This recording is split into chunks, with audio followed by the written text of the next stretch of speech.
OK, ako som si zlepšil pozornosť a prečo si myslím, že je to nová mena v dnešnej dobe? Aké boli na to moje dôvody? Chcel som sa lepšie sústrediť na svoje ciele, ktoré mám, či už z dlhodobého alebo krátkodobého hľadiska. Proste mám nejakú víziu, lenže keď ma furt niečo rozptýluje, tak ju strácam. A tým pádom mi trvá dlhšie, kým dosiahnem ten cieľ a niekedy ho vlastne ani vôbec nedosiahnem, pretože na to buď zabudnem, alebo sa musím venovať niečomu inému. Zefektívniť prácu. Čím efektívnejšie a kvalitnejšie pracuješ, tým skôr som schopný dosiahnuť svoje ciele a tým som schopný ušetriť viac času. Takže, čo sa týka kritického myslenia, tak väčšinou si v živote musíš vyberať medzi viacerými vecmi a musíš sa rozhodovať na základe nejakých dôsledkov, následkov, viacerých vecí, ktoré to ovplyvňujú a práve vďaka kritickému mysleniu sa dokážeš rozhodnúť správne. Lenže keď sa nedokážeš sústrediť 100% na ten daný problém, ktorý potrebuješ vyriešiť, tak je aj menšia šanca, že ho vyriešiš tým správnym spôsobom. Taktiež šetriť energiu pri nejakom rozhodovaní. No a keďže sa aj dosť rád vzdelávam, tak kvalitnejšie a rýchlejšie učenie mi nielen, že ušetrí čas, ale hlavne to, čo sa naučím, si aj lepšie zapamätám a viem to hlavne rýchlejšie využiť v praxi. Takže, prečo si myslím, že je to nová mena v dnešnej dobe? My si na začiatok musíme uvedomiť, že čo je tvoje najväčšie aktívum. Ja osobne si myslím, že to práve čas, pretože všimni si, čo sa deje v dnešnej dobe. Ak niečomu dávaš pozornosť, tak tomu automaticky venuješ nejaký čas. A je veľká šanca, že máš o to záujem, čiže sa z toho zarába cash. A čo sa deje, ak nevieme, na čo máme upriamiť svoju pozornosť, tak sa deje to, že buď prichádzame o veľa peňazí, o veľa času, alebo dokonca aj o obe veci naraz. Takže už len na tebe, ako chceš s týmto pracovať. OK. Čo sa týka rozptýlení, tak máme dva typy. Jedni sú mikro rozptýlenia a druhé sú makro rozptýlenia. Ja som v minulom videu išiel trošku viac do hĺbky v týchto veciach, takže prebehnem to len tak okrajovo, samozrejme spomeniem hlavne pointu. Takže čo sa týka mikro rozptýlení, tak sú to nejaké notifikácie alebo tvoje myšlienky. Hej, sú také tie malé rozptýlenia typu, keď proste sa sústredíš a ti zasvieti telefón, alebo ti pípne nejaká notifikácia, alebo ti niečo napadne a ty zrazu zmeníš úplne ten tvoj fokus a buď začneš robiť niečo iné, alebo len proste prerušíš ten workflow, ktorý si práve mal. No, dobre, ďalší typ sú makro rozptýlenia. To môže byť napríklad, že ťa niekto vyruší, niekto ti príde do izby, niekto sa spýta, ty musíš zrazu prerušiť to, čo robíš a sa venovať jemu. Zlé návyky alebo prokrastinácia, keď proste robíš niečo, čo ťa dlhodobo spomaluje a ti to neprináša žiadny úžitok, alebo ťa to skôr oddeluje od tých svojich cieľov, ktoré by ti chcel dosiahnuť. A ako som začal ja v môjom prípade, čo som spravil na to, aby som zlepšil svoju pozornosť, aby som predĺžil ten attention span, jak sa hovorí, a aby som celkovo bol viac taký prítomný. Takže teraz ti ukážem 5 vecí, ktoré mi v tom pomohli. Takže prvá vec, jasné ciele. Pretože ako môžeme niekam smerovať, keď vlastne nevieme, kam chceme smerovať. Hej? Bez jasného cieľa som nevedel, kam smerujem. Čiže to je prvá vec. Už len byť akoby zameraný na to, čo reálne chcem dosiahnuť v najbližších týždňoch, rokoch, mesiacoch, whatever. Môže to byť v najbližších hodinách, že dokonca dňa chceš spraviť niečo. Maj proste nejaký jasný cieľ a automaticky sa ti začne tvoja pozornosť nepriamo zameriavať na ten daný cieľ. Napríklad jeden z mojich cieľov bolo zabehnúť košický maratón v novembri a pripravil som sa na neho 4 mesiace, v ktorých som aktívne trénoval, snažil som sa mať taký ten zdravý životný štýl, ktorý mi práve pomohol dosiahnuť ten svoj cieľ, teda zabehnúť to v nejakom danom čase. Tým pádom som upriamoval svoju pozornosť primárne na beh. Hej, nešiel som proste teraz cvičiť celý týždeň a na úkor toho behu. Proste mal som cieľ, OK, musím zabehnúť ten maratón po 4 hodiny, tuto mám plán a som ochotný vstať každý deň o 6, ísť behať, aj keď je vonku teplo, bolo leto vtedy. Proste svoju pozornosť som upriamoval priame na ten cieľ. A to môže byť napríklad, že chceš vybudovať lepšiu postavu, tak proste furt na to myslíš a už je také si automaticky tomu vedený, hľadáš nové súvislosti, informácie, zisťuješ si o tom, pretože máš daný cieľ a sústreduješ sa len na neho. Druhá vec, uvedomil som si, že kde asi strácam energiu. Pretože keď musíš rozmýšľať nad viacými vecami a musíš si vybrať jednu, tak práve, že ti to stráca energiu. Ale druhá vec, rozmýšľaš a sa sústredíš na viacero vecí a veľakrát o čo sa jedná, sú také zbytočné rozhodnutia typu, že čo si ráno oblečiem. Ja viem, je to strašne také, možno ženy by so mnou nesúhlasili, ale ja to považujem za strašnú takú blbosť, lebo ja v tom úprimne nevidím až taký veľký význam, aby som niekoľko minút, možno niekoľko desiatok minút ráno strávil tým, že sa budem rozhodovať, čo si oblečiem, aj keď na tom vlastne v konečnom výsledku až tak nezáleží. OK, čo tým chcem proste povedať je to, že je dobré si zjednodušovať niektoré rozhodnutia, lebo ak má človek návyky, tak nemusí nad tým uvažovať. Hej, proste už to robí automaticky. A práve to je taký ten super scenár toho, keď nestrácaš energiu nad nejakými zbytočnými rozhodnutiami. Taktiež, že či náhodou nie som prestimulovaný, čo sa týka sociálnych sietí, čo sa týka nejakého okolia. Hej, keď sa proste bavíš s viacerými ľuďmi, oni každý hovorí nejaký svoj názor a ty zrazu nevieš, na ktorý sa máš vlastne sústrediť. Práve, že som si dlho nevedel vytvoriť svoj vlastný názor, ale druhá vec, že keď som aj chcel si nejaký vytvoriť, tak som mal pozornosť alebo som upriamal pozornosť aj na názor jedného kamaráta, druhého, čo ti hovorí rodina, čo ti hovoria učitelia v škole a tak ďalej. A to môže tiež viesť k tomu, že si prestimulovaný. OK, ďalšia vec, že čo robím. Znie to zvláštne, ale ako som to tuto napísal. Snažil som sa premýšľať nad tým, čo robím v danej chvíli.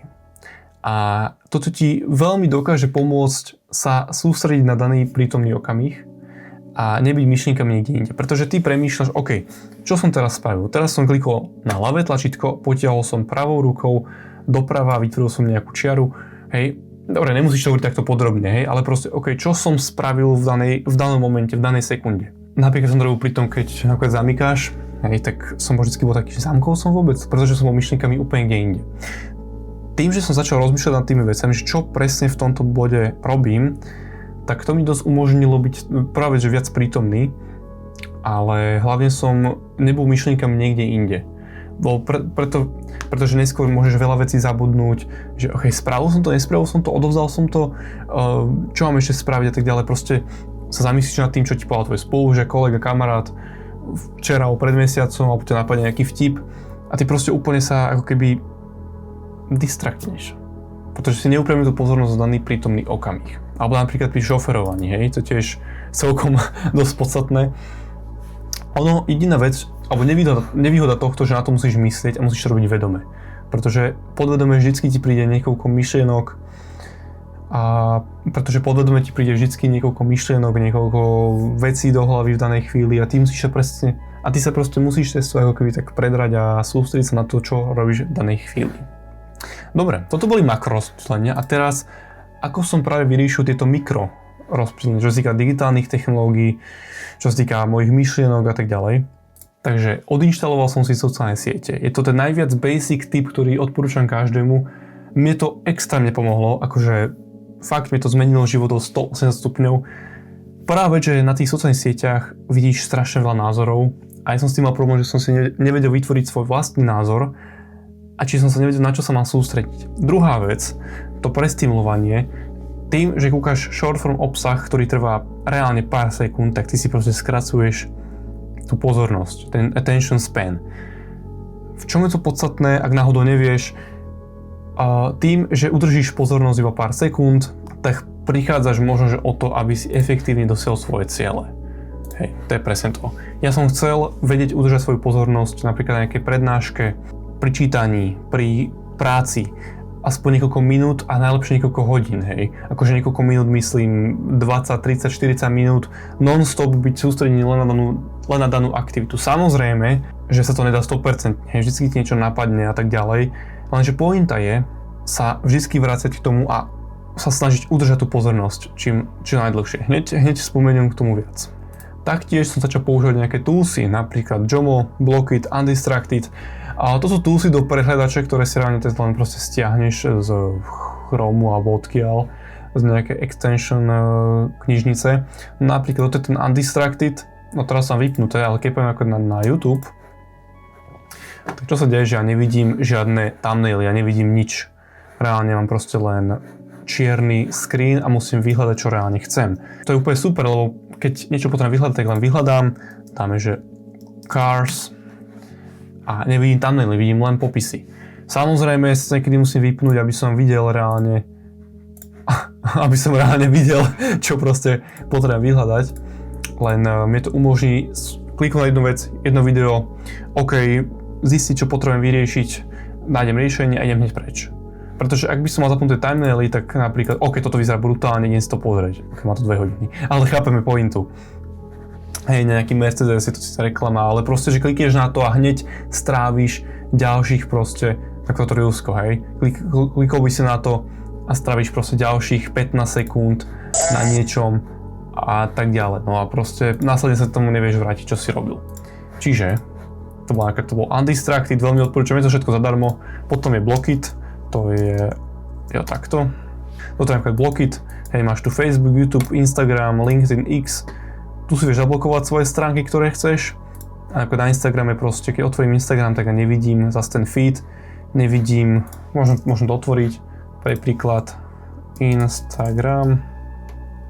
Uvidím teoreticky maximálne messages, notifikácie a to je všetko. A to je najlepšia vec, lebo ja som vždy chodil na Instagram s tým, že som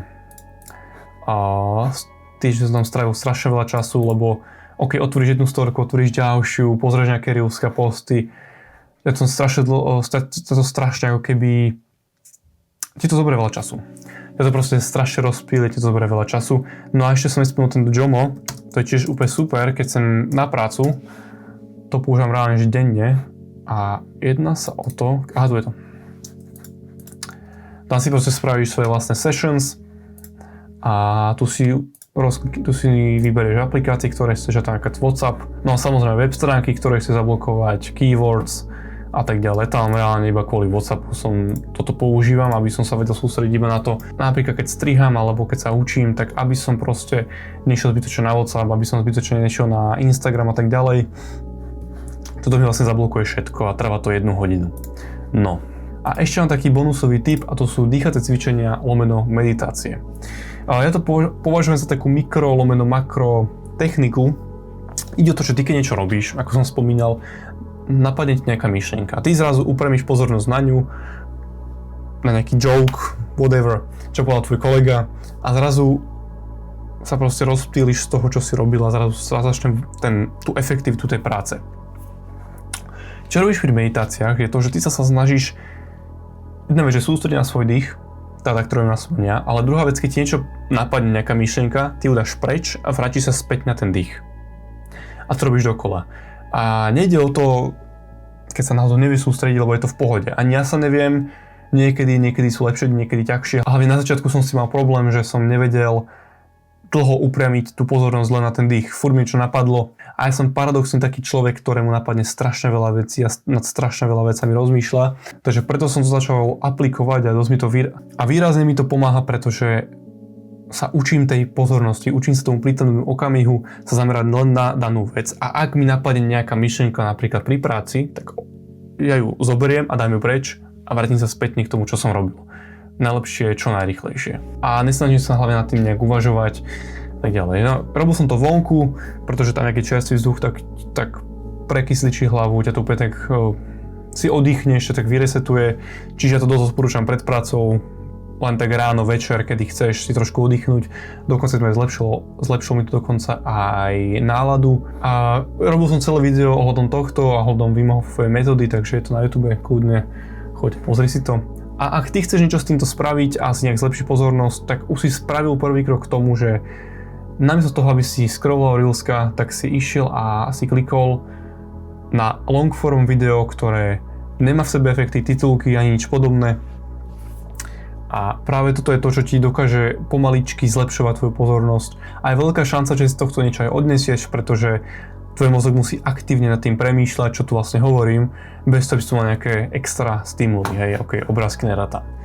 Samozrejme, ja sa stavím, že počas tohto videa ti napadlo strašne veľa myšlienok, si išiel do komentárov, si kúkol môj profil, ja neviem, čokoľvek, či niekto na to nepíše.